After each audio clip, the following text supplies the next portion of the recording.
As we get into November, closer to Thanksgiving, the wonderful cozy warm holidays, I think that's what we should call them, cozy warm holidays. I love still to do that warm cozy baking. Applesauce cake is what we're making today. This is one of my grandma's recipes.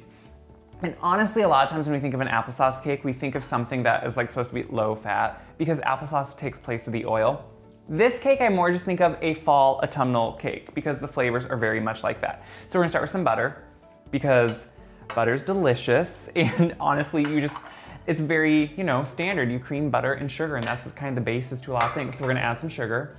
We're gonna add both some of the white sugar, but then also some brown sugar. And for this, I'm using dark brown sugar. You can use a light brown, but I find dark brown obviously has more of those caramel-esque, like deeper flavors, and I love that for autumn. And it also just lends to the color of the cake too, and so I really like to use dark. So we're gonna cream this up. Sometimes brown sugar doesn't cream as well, but we're gonna cream it.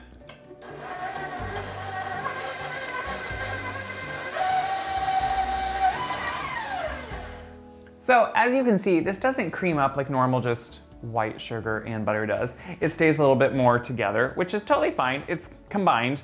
The point is, you're just combining them together, getting a little bit of air into them. So now we're gonna add some eggs, one at a time. More that just helps them incorporate a little bit more evenly into the butter mixture.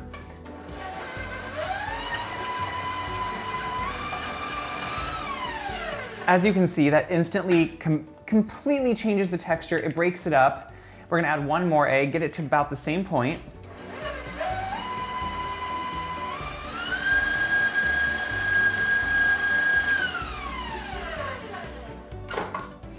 It already kind of smells good just because I love dark brown sugar. So now we're gonna add the applesauce. So this is homemade applesauce. This is what usually, I put it in the freezer often. You can also can it. The reason it has a pink tint is because guess what? Applesauce is completely determined by the kind of apples you use.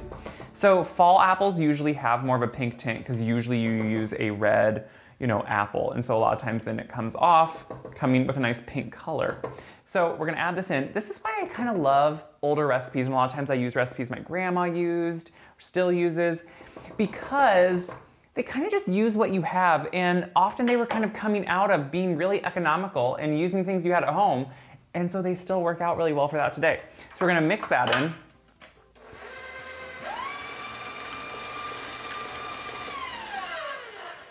That mixes in really easily. I am gonna give it one scrape just to make sure nothing's on the bottom. Sometimes with electric mixers, you get that divot in the bottom, and sometimes things can kind of be into that. I'm also gonna scrape down the sides just so as I start adding the dry ingredients here, I know that it's all getting worked in. So for the dry ingredients, it's pretty simple. We're gonna add some flour. And I always make sure to say, I always do a scoop, overfill your container, and then just wipe it off. That just ensures that you're not getting too much flour, because if you really pack it in there or scoop this into there, you're packing a lot more flour in there than you think. Yes, weighing would be the better option, but I'm still just so used to scooping, so we're gonna add that. Then we're gonna add a little bit of baking powder. You don't need a lot. Gonna add it right in there. Some baking soda. So we're doing both of those. Adding that in a little bit more. And then we're gonna add in, to me, it's kind of my favorite part. It's all the spices that make this really kind of just like fall-centric. So I know you're probably thinking they're overused in the fall. Yeah, they are. That's why it's fall. It's wonderful. We're gonna add in some cinnamon. You can't go wrong with that. And then a little bit of cloves, which a little bit goes a long way. You do not want to overdo the cloves. They have a strong flavor, but you also want to make sure you're using fresh cloves, and that goes for any spice because a lot of them, their flavor comes from the oils. So if they're old, they lose those oils or they can go rancid and they just aren't near as good. Some nutmeg. I always use fresh nutmeg because when you grind it, it's one, tastes a lot better. But then two, it keeps a lot longer when it's in its whole form and not pre-ground. So I just like to always have that on hand. And then of course, some salt. We always add salt to any baked good. It just offsets and kind of balances out the flavors. I'm gonna mix it up kind of slowly because I have gotten flour everywhere.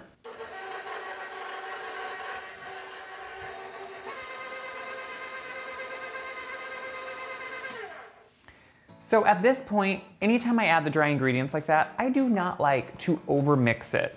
Overmixing it could make it tough. It could make it just not quite the best texture. So when it still has a few dry streaks like that remaining, I finish it off by hand. So I'm gonna take this off, yes, by hand. Guys, I have told you, if you watch my videos, I'm gonna use my hands. I'm not gonna stop, they're clean. And don't worry, none of you are gonna be eating this, so you don't have to worry that you don't know me. If it's a stranger, that kind of grosses you out. Obviously, you don't do this in a professional kitchen, but at home, what do? We use our hands because we have hands, and it just sometimes works better, especially on beaters like that. So I'm doing the final mixes with my spatula, just to make sure I have the bottom incorporated, that everything is mixed together, and I'm not over mixing it, because an electric mixer, like a stand mixer like this, can really over mix or overbeat whatever you're making. I'm gonna put this into a 9x9 pan, and for any baking, I love to use a baking spray that says it has flour in it. I don't know if it really does, but I do admit it's the best baking spray, and it does always come out so easy, super easy. And you know what I'm also gonna do? I wanted to spray that. I'm also gonna line it with some parchment. This cake, sometimes I like to serve it as a slab cake or as one that isn't in the pan. I just think that's kind of nice. You know, it's kind of what we call a snap cake, which means it goes together kind of pretty easy, all in one bowl. You bake it pretty quickly. There's nothing like, it's not a layer cake. There's not a lot of components to it. So as you can see, pretty easy. Put that parchment in there. I do spray the parchment quick too, just to make sure that releases too. And then I just pour it all in there. This is really simple. And it kind of just, it reminds me of Grandma. It reminds me of just like a simple homemade cake, because that's what it is. I think often when we have to make a cake, whether you have an event you're going to, which this year no one does, so don't worry about that. But whatever you do have, we often think, oh, we don't have the time, or people revert and think about going to a box mix because, well, it's all ready to go. As you saw, this cake took ingredients that most likely you have at home. Applesauce may be the one thing, I admit, that's something I always have at home, but not everyone probably always does. I'm gonna push into the sides, into the corners. It smells delicious. You get the cinnamon, you get the clove a little bit. It just smells like one of those cozy homemade cakes. Kind of like when you're coming home from school, you wanna just smell this in the house. When you're having people over, this is a great weeknight cake. Can that be a thing? Yeah, weeknight cake, that's a thing. So I'm gonna make sure I get it all in there. For these sides, if you wanna make sure it bakes a little bit more evenly, you can do little things which I don't have. You know what? I don't have any. Sometimes you can put clips on them, like those little paper or binder clips. I'm just gonna fold it over so it stays. I'm gonna pop this into my oven, let it bake. Oh, don't worry. There's a homemade frosting to go with it too. Because cake needs frosting. We're gonna bake it off, make frosting. It's gonna be a good fall day. So the cake has baked. Guys, I know I say this with everything and baking in general, but it smells so good. And it's something about that like nostalgic smell. You get the warm spices. It just smells very just homey, and that's what I love about, I don't know, easy recipes. They're just homey. So to check it, if you're not sure, just take a wooden skewer, poke the middle of it. If it comes out clean like that, you're good to go. So this needs to obviously completely cool before we can frost it. So I'm gonna leave it there. While it cools, we'll start the frosting. And I'm gonna pop some walnuts into the oven just to toast up for a few minutes. Then I'll pull them out and let them cool. But I love a good toasted walnut or pecan on top of a cake. If you don't like nuts, leave them off. But guys, that toasty, nutty, good. So we're gonna let that go. We're gonna let this cool. Then we'll just put it all together and it's time for cake. While the cake is cooling, and you want it to be cool, because if you put frosting on a warm cake, what happens? Everywhere. You don't want that. I've done it. We're gonna make the frosting. It's pretty simple and quick. We're gonna add, turn that on. We're gonna add some butter. Butter makes the world go around, right? Use good butter. I know it sounds annoying, but good butter does taste better. We're gonna add the butter. That's gonna start melting. We're gonna add some brown sugar. Again, I'm using dark brown. That's just because why? It has that flavor. So I like the flavor of it. And then we're gonna add some milk. And I always use whole milk. Again, that's mostly just because, again, it has more flavor. Fat is flavor. And I think of a treat, I think of a dessert as something once in a while, not all the time, breakfast, lunch, dinner, which is tempting, don't get me wrong. So I'm gonna let this all melt together, cook a little bit, and then I'll show you the cooking process.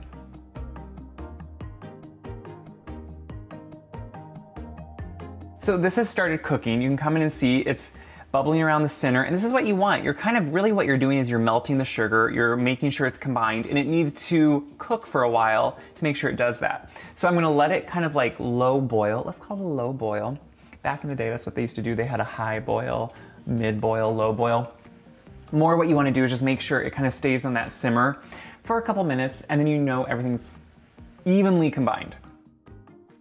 So it's boiled for a couple minutes. That just means all the sugar is dissolved, and you let it at that low boil. You don't want it to start smoking. Smoke would be bad. So at this point, I'm just gonna turn it off. I'm just gonna pull it off to the side and let it cool down, and then we'll add the powdered sugar and create frosting. It's so simple. You're gonna want this frosting on everything. So everything is cooled. The nuts were in the oven, they toasted. The caramel mixture that is making the frosting. Did I say it's a caramel frosting? Because that's really what this was a quick faux caramel. That has cooled. The cake, you can tell, is cooled. I pulled it out with that sling, and I'm just gonna put it onto a clean piece just because it looks nicer, let's be honest. And that's why I love doing things on parchment, because look how easy and simple and quick that really is. And then, I don't know, there's just something about, I think, a cake like this that just works better and looks better when you pull it out and have it on a fresh piece like that. Just set it over there. So for the frosting, we cooled all that. We're adding a little bit of vanilla. It just helps the flavor. Vanilla is one of those things that, what doesn't it help? Then we're gonna add some powdered sugar, because that is how you can make a quick frosting. And it really, honestly, with that kind of quick, simple caramel we made, it really does make like a caramel frosting, and that's what I love. So we're gonna mix all that up. Look at that. Guys, instantly, it's a, what did I call it? It's a caramel frosting. So simple. I'm gonna take and get all that off because I don't wanna waste it, so I'm gonna try it. It's delicious, like that's no question. It's so good, actually. Oh, guys, that's really good. So we're gonna put all this, oh, I love a caramel frosting. We're gonna put all this right on top of the cake. Like, see, now if it was too warm, that would be melting. It would start dripping off, not in like a pretty way, in an ugly way. We're gonna just spread it out. I probably should use an offset spatula, but why dirty something else if you don't have to? And see, this is why you wanted the caramel to cool completely too, because otherwise it wouldn't be setting up like it is, and it wouldn't be a good frosting. I'm gonna kind of take it all the way to the edges because you don't want anyone to come away from this without some of that frosting. Or if you're like me, you kind of sometimes eat cake for the frosting.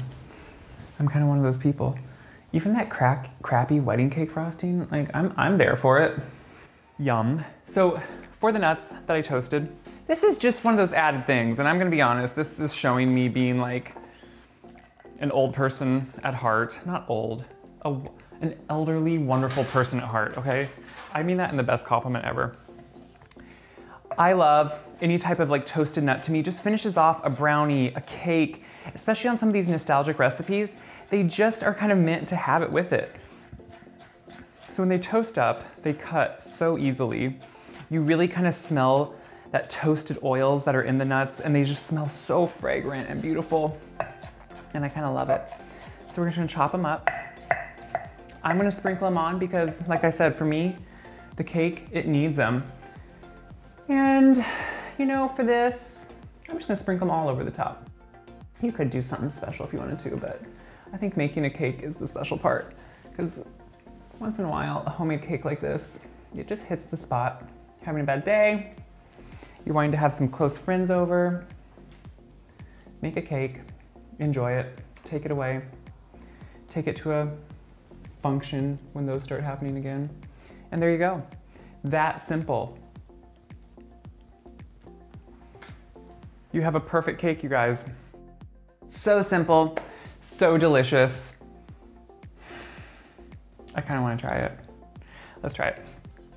I'm gonna cut a little piece. You know, I thought, oof, I probably shouldn't wreck a whole cake for one person, but that makes no sense because it's cake. I'm just gonna cut off. Just look at, I love the texture of this cake. It's beautiful, it's moist. It has a nice close texture, but it still is like nice and almost light, airy. Look at that, it cuts beautifully. Yeah. It's so reminiscent of those amazing autumn flavors. It almost brings out apple tones, even though it just has applesauce in it, but with the cinnamon, the clove, the nutmeg, that frosting on top. Guys, this cake is one you need to make. It is so fall, it is so delicious. Share this recipe around. It is on my website, wiseguy.com, with other amazing recipes. When you share these videos, it helps me, and so I love to see you sharing them, tagging people, seeing your pictures of them. It is so fun. So, make the cake, enjoy it, share it, love it. I'm gonna eat more of it because it's that good. Oh, that frosting.